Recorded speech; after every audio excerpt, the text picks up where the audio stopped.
ငါရှိရှိမရှိရှိငါကလေးပညာတတ်ရမယ်ဆိုတဲ့မိဘတွေရဲ့ဆန္ဒကို Universal Life ကအကောင်းဆုံးအကောင့်ထဲပေါ်ပေးနိုင်တာကြောင့်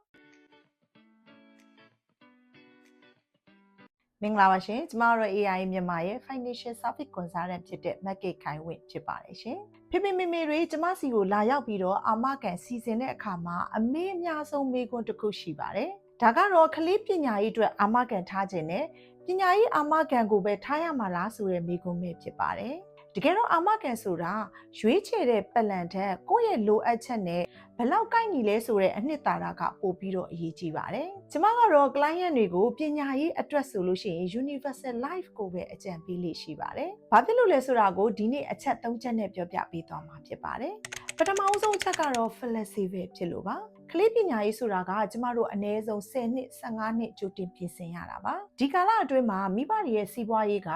အမြဲတမ်းအတက်အကျရှိနိုင်ပါတယ်ကျမတို့ Universal Life ရဲ့ထူးခြားချက်ကကိုယ့်ရဲ့ဝင်ငွေအခြေအနေပေါ်မူတည်ပြီး Premium ကြီးကိုကျမတို့တိုးတာလျှော့တာဒါမှမဟုတ်လိုအပ်ရင်ခက်တာနားထားလို့ရတဲ့အခွင့်အရေးလေးရှိပါတယ်ဒါကရေရှည်စီမံကိန်းတစ်ခုမှာမိဘတွေအတွက်အရန်ကိုအဆင်ပြေတဲ့အချက်ပဲဖြစ်ပါတယ်ဒုတိယချက်ကတော့စုဆောင်းမှုအပိုင်းပဲဖြစ်ပါတယ်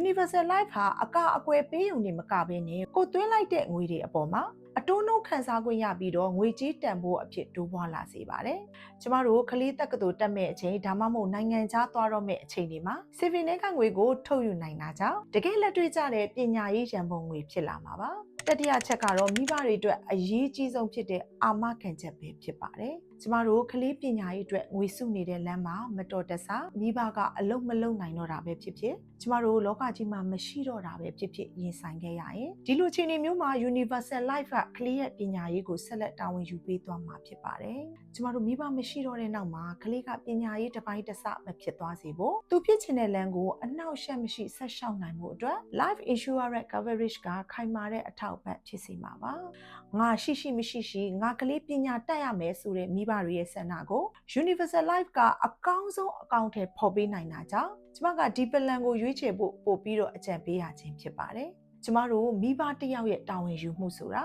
သားသမီးကိုကြောင်းထားပေးရုံတင်မဟုတ်ပါဘူး။ဘလို့အခြေအနေမျိုးမှာပဲဖြစ်ဖြစ်သူတို့ပညာရေးလမ်းကြောင်းရက်တက်မသွားအောင်ကြိုတင်ပြင်ဆင်ထားပေးထားတာကမှတကယ်မြတ်တာအစ်ဖြစ်ပါတယ်။ဒီနေ့ကျမပြောပြတဲ့အကြောင်းအရာလေးတွေကအကျိုးရှိမယ်လို့မျှော်လင့်ပါတယ်ရှင်။နောက်ထပ်သိလို့တဲ့မေးခွန်းတွေရှိရင်လည်း comment မှာမှတ်ပြီးတော့မေးခဲ့လို့ရပါတယ်ရှင်။ကလေးတွေရဲ့အနာဂတ်အတွက်ဘယ်လိုမျိုးစနစ်တကျကြိုတင်ပြင်ဆင်ရမလဲဆိုတာကိုအသေးစိတ်ဆွေးနွေးတိုင်ပင်ခြင်းနဲ့ဆိုရင်တော့အချိန်မျိုးဆက်သွယ်မေးမြန်းပြီးတော့တိုင်ပင်ဆွေးနွေးနိုင်ပါတယ်ရှင်။တာယာပရှင်တဲ့နေ့ကိုပိုင်ဆိုင်နိုင်ကြပါစေ။ကျေးဇူးအများကြီးတင်ပါတယ်။